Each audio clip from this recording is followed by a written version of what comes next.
Ontario woman is sharing a disturbing story on social media, speaking out about being violently attacked by a random man in downtown Vancouver last week. She was left with a broken nose, black eyes, and several cuts. And as CTV's Ben Nesbitt reports, the suspect, who was known to police, is back out on the street. It just felt like he was a predator and I was prey. A trip to Vancouver takes a horrifying twist. He just ran at me to attack me. I've honest to God never seen anything like that. Where in a TikTok video that's now like received millions of views, this 33-year-old Toronto woman named Stephanie says she was walking alone near the entrance to the Stanley Park seawall in Cole Harbour just after midnight last Tuesday when a random man blurted something out to her before launching a completely unprovoked attack. He grabbed me by the back of my jacket and then just slammed me into the ground.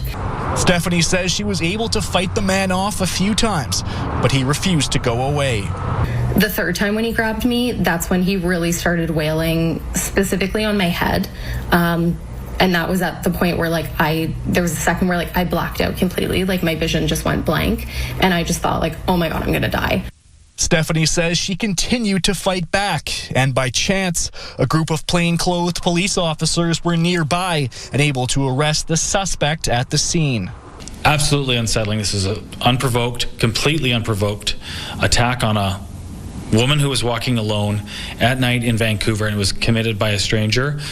Absolutely concerning, and we understand that cases like this strike fear in people. The suspect, Peter Hans Nungu, has been charged with assault causing bodily harm, but it wasn't his first run-in with the law last week. Just a few days earlier in Surrey, he was charged with assaulting a peace officer, but released shortly after.